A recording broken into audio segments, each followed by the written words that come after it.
Borrowing from laughter therapy to enhance plant-based therapeutic recreation and therapeutic horticulture. Hi, I'm Leslie Fleming. Hello, I would really like to call this presentation Gardening Makes Me Giggle, but then that would sound silly. The information I'm about to present is serious, at least part of it. Then we get to why laughter is a health condition. So, what is laughter therapy and how does it relate to plant-based recreation therapy and horticultural therapy?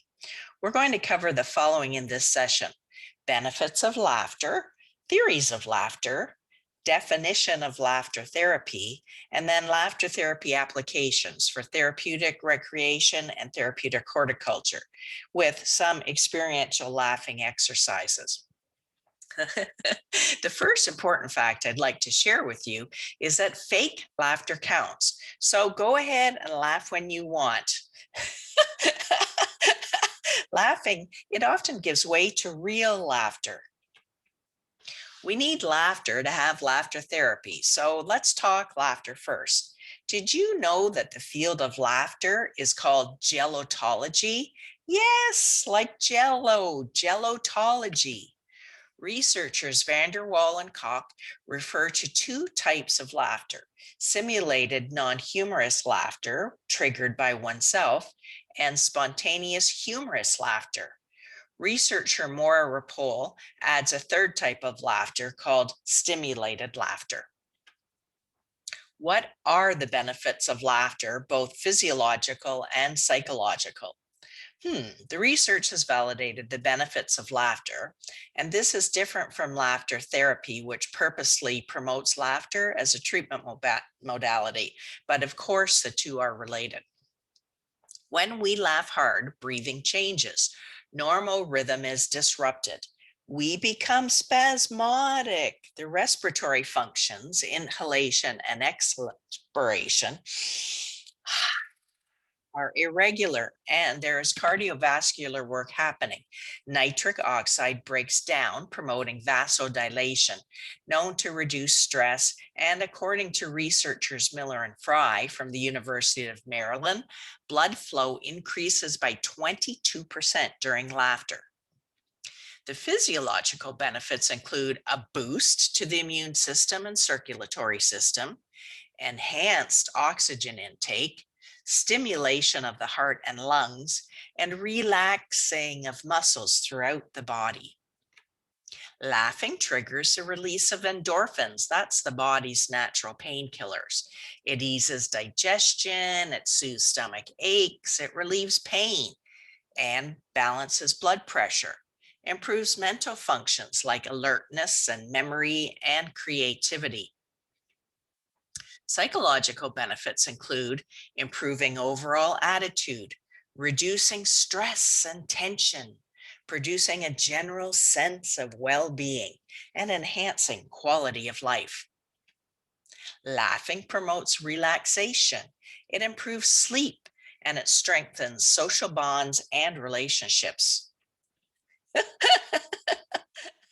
Understanding the theories of laughter is important for using laughter as self-care, for therapeutic purposes, for entertaining your 4-year-old or your grandmother.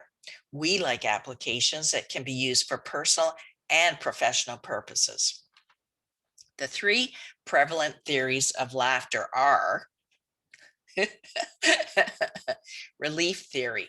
Laughter is a psychological reaction, releasing nervous energy and is part of human homeostatic functioning. Superiority theory. Laughter or humor is a response to others' misfortunes, asserting the other's superiority. Plato, Aristotle, and Thomas Hobbes were mentioned as examples of this type of laughter. And thirdly, incongruity and incongruity resolution theory. Laughter reflects a shift in perspective from what is expected and what really exists.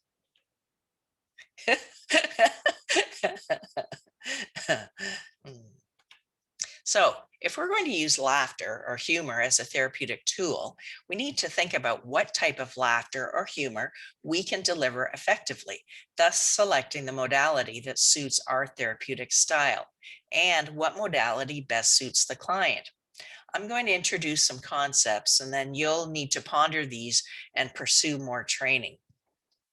One of the points today is that even if you don't end up delivering laughter therapy or laughter yoga, you will be informed about how laughter can provide health benefits so that you can try to integrate informally or formally laughter and humor into the programs you deliver. One of the newer terms for this paradigm is laughter inducing therapies.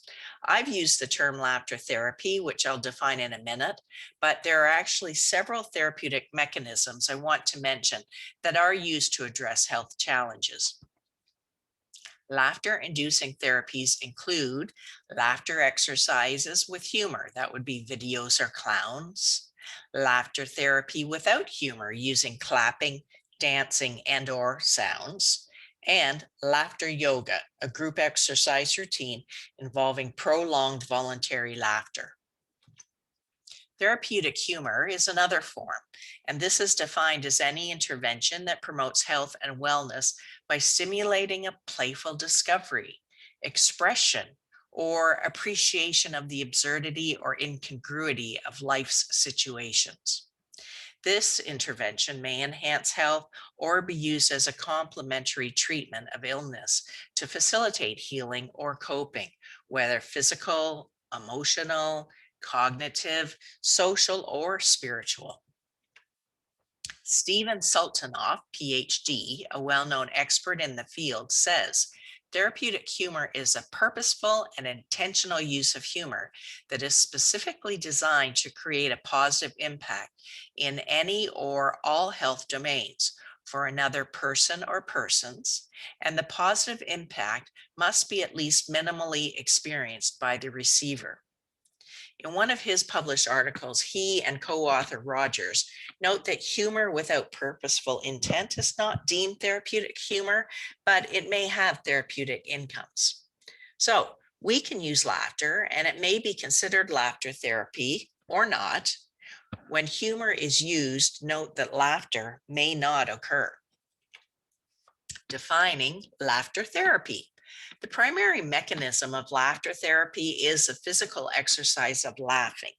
Many would include some of the mechanisms I just mentioned under this umbrella term: laughter yoga, therapeutic humor, therapeutic laughter, brain games, and puns. Each of these share the common characteristic of using the natural physiological process of laughter to relieve physical and emotional stress and discomfort. They involve the physical exercise of laughing using respiratory, cardiovascular systems, and other body parts like the thorax, the nostrils, and the diaphragm. But each has its own processes and protocols, delivery styles, and therapeutic activities. It's important to note that while humor and laughter are often connected, they are not the same. Humor is a stimulus and can occur without laughter. Laughter is a response and can occur without humor. Like other therapeutic modalities, laughter inducing therapies use formalized treatment processes, including assessment, health goals, therapeutic activity, and that's where laughter and humor come into the process, along with measurable outcomes. Laughter therapy and some laughter inducing therapies are delivered by trained professionals using treatment protocols. But not all people delivering programs where laughter is a central element are trained in therapeutic modalities. This broader basket is called the professional application of humor.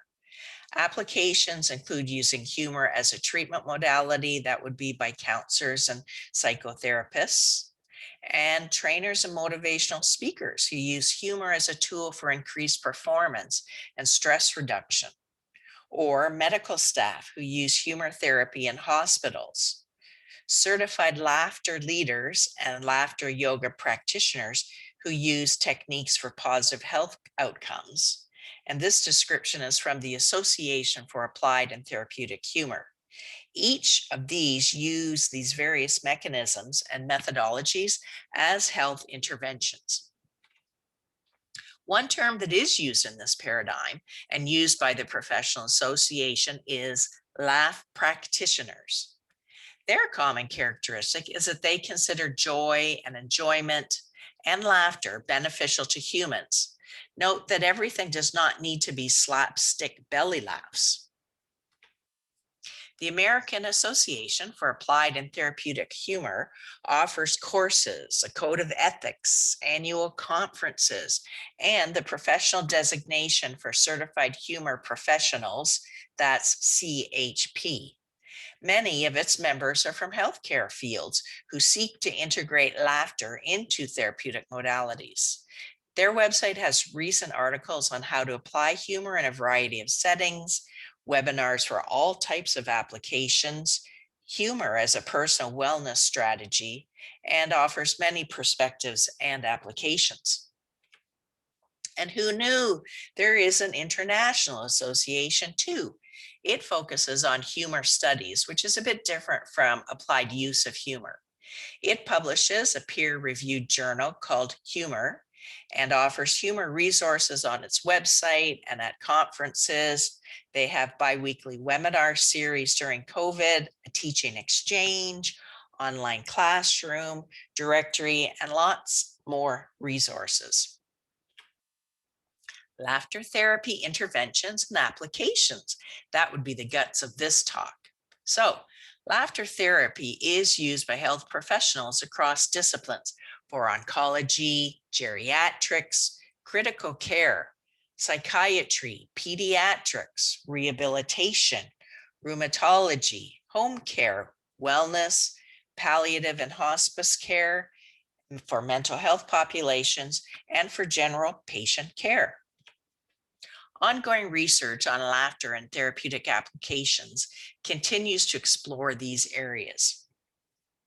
A 2019 meta-analysis of laughter-inducing therapies investigated laughter used for therapeutic purposes, summarizing and updating the research, referring to the field as still in early stages of determining the therapeutic value of laughter.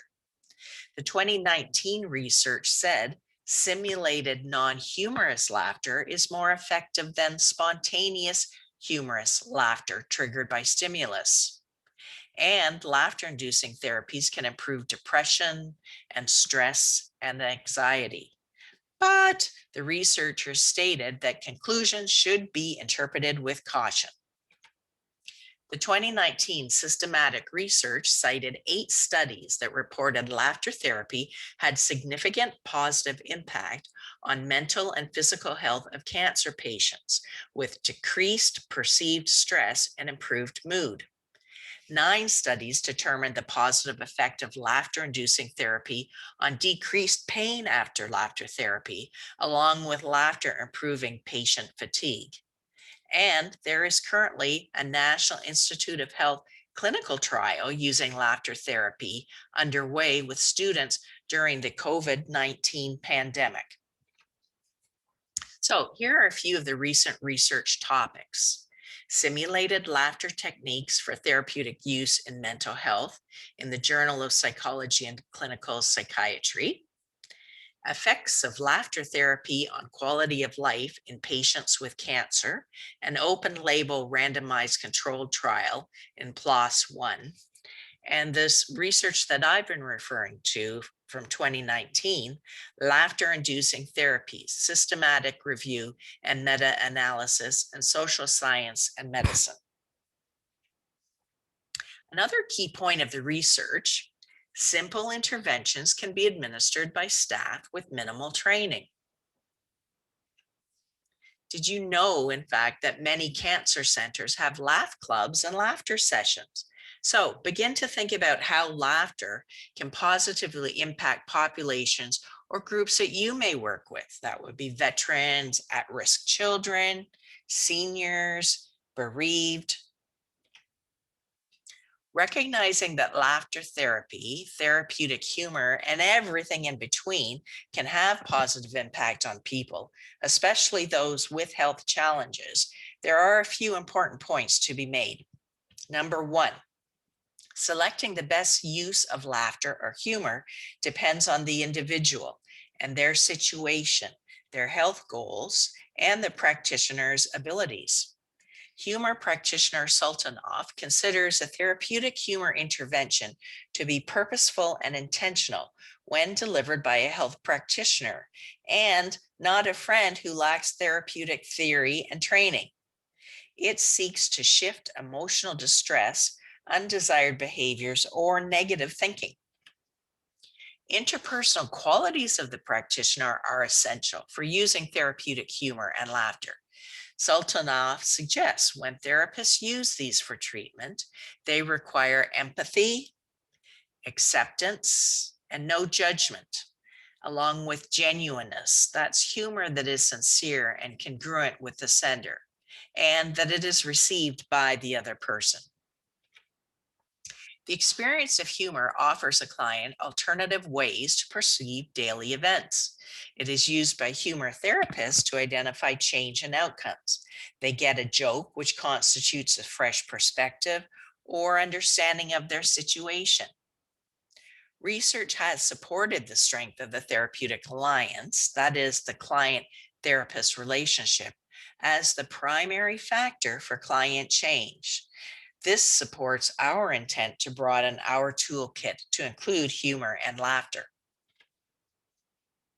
Laughter therapy is used for coping with stress and adversity, for distraction from pain, and improving the physical functioning of the body with a wide range of populations.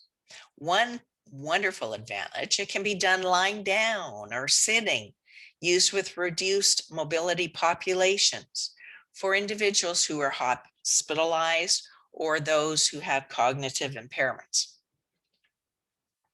Laughter therapy is often delivered as a complementary therapy. It, like other treatment modalities, can be delivered in several ways: as a clinically focused treatment session, a complementary or integrative therapy, an informal strategy for dealing with health challenges, for example, a doctor delivering a prognosis, or a moment of reprise, seen here, a funny-nosed clown or staff member visiting a hospital patient. There exists, in fact, a humor in hospital movement. The field of laughter and laughter therapy embraces a wide range of applications. Now, it does not appear to have as formalized treatment processes and program types or standards of practice as recreation or horticultural therapy. Hmm. Okay, so with limited time for this talk, I cannot give you all of the specifics. So if this topic interests you, refer to the research, look at the professional association's websites, or contact a CHP, a certified humor professional in your area, which in fact I have done. And I might add, was warmly welcomed as someone interested in the field. So here are some ideas for applying some concepts and techniques from laughter therapy for your work. Many recreation and horticultural therapy practitioners do try to incorporate whimsy and humor into therapeutic sessions. So increasing laughter, the physical exercise of laughing, we now know will provide many health benefits, and gardening and plant activities offer an expansive theme to draw from, with infinite material from which to create levity. Keep in mind that the whole therapeutic recreation or therapeutic horticulture session does not have to be a comedy routine.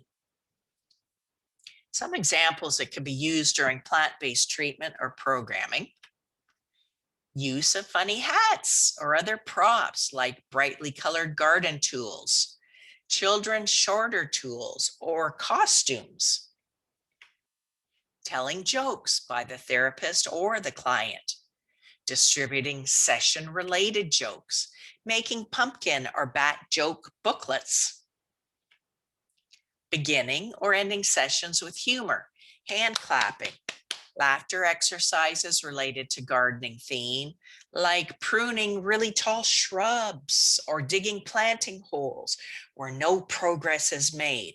How about spraying water everywhere? Embarrassing scenario shared by therapist or client.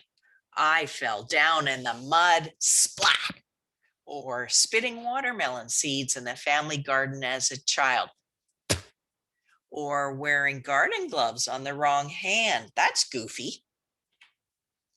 Plant activities where unusual and funny prevails is another application.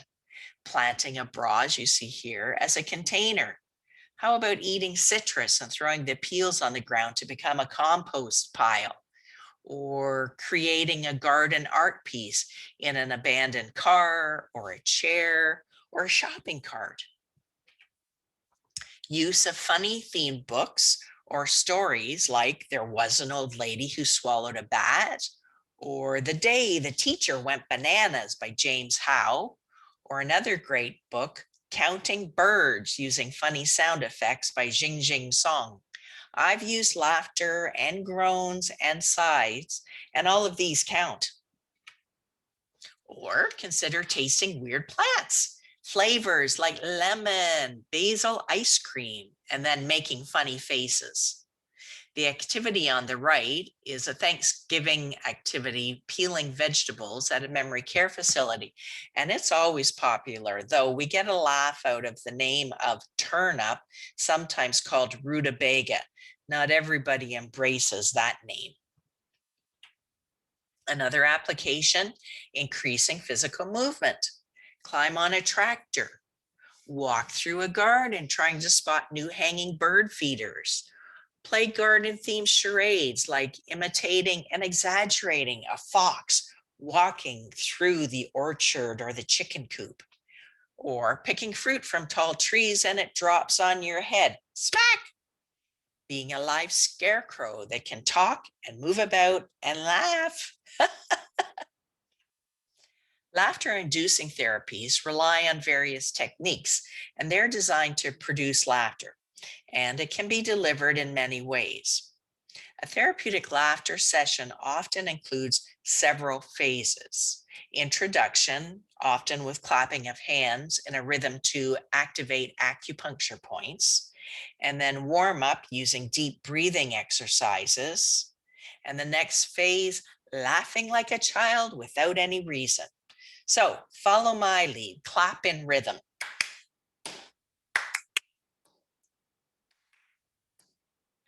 Now breathe, sighing heavily with nostril sounds.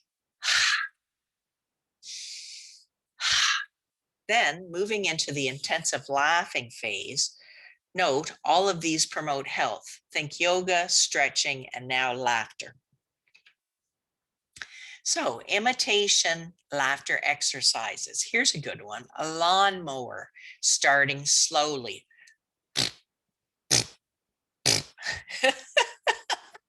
Now speeding up. I think everybody can do that one. Okay, and there's a few seconds delay. We're going to look at laughter therapy exercises, some ideas from YouTube. Laughter really is the best medicine. This week's Staying Well looks at laughter yoga classes where people who take this class say it reduces stress and relieves pain.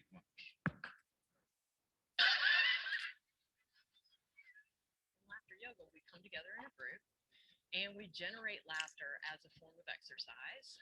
We make eye contact with other people and engage in playful exercises. Very good, very good, yeah! It's called laughter yoga because of the diaphragmatic breathing that takes place. When we laugh, it's a full inhalation and a full exhalation. Laughing is good exercise. You feel it from the bottom of your diaphragm up. It really lifted my spirits in ways that I had not anticipated. It feels good to laugh because you get a change in the uptake of the naturally circulating endorphins, and those are the body's painkillers, and you actually get a measurable increase in your ability to tolerate pain. Laughter yoga definitely helped me to manage stress better. I'm more open to solutions coming to me because I'm in this relaxed space. Over a longer time scale, you get a decrease in cortisol, and cortisol is a stress hormone. When you laugh, you feel better, you're more relaxed, and you become less stressed. Breathe in, stretch up. I do think laughter is the best medicine. Science shows us it is, and I've experienced it in my own.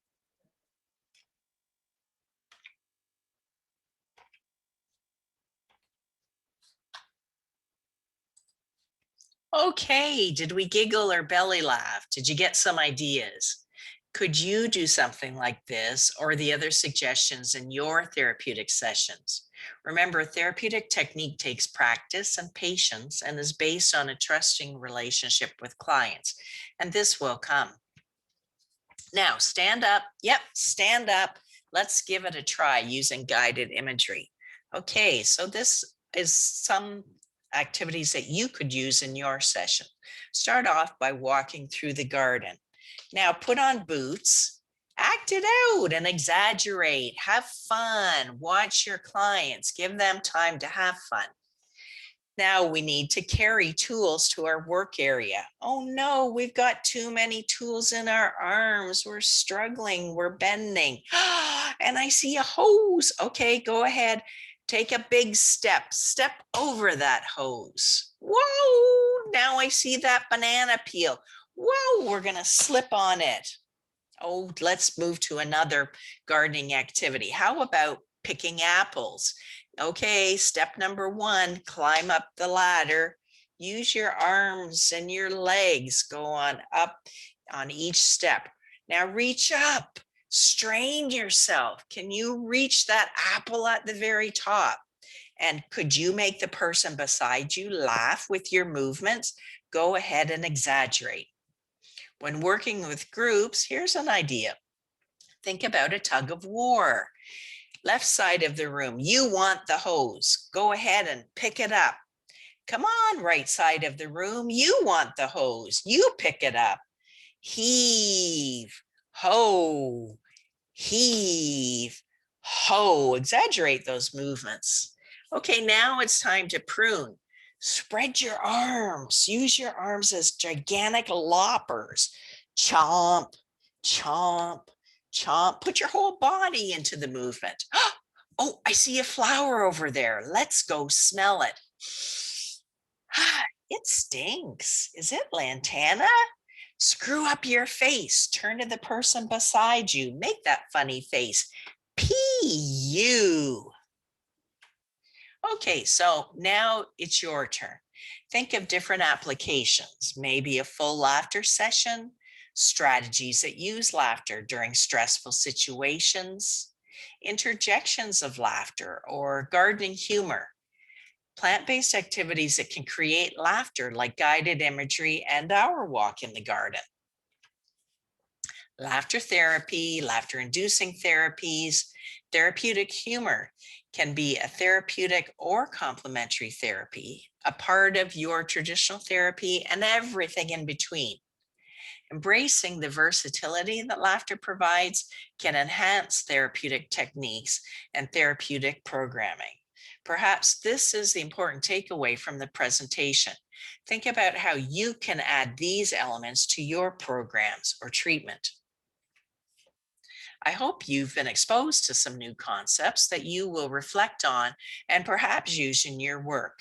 Evidence-based practice and research substantiates humor and laughter used as health interventions, sometimes called holistic approach to healing and treatment. Thanks for your interest in borrowing from laughter therapy to enhance plant-based therapeutic recreation and therapeutic horticulture. If you like this topic, you may be interested in relating webinars available on YouTube channel Horticulture for Health. The Canadian Horticultural Therapy Association has indicated its intention to recognize these webinars as professional development, eligible for points towards professional registration.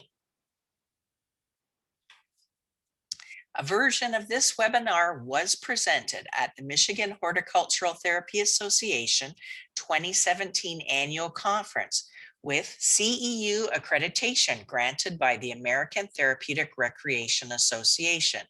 My article, Laughter Therapy and Horticultural Therapy, Cross-Pollination, was published in the Journal of Therapeutic Horticulture in 2017. Okay, that's all, folks.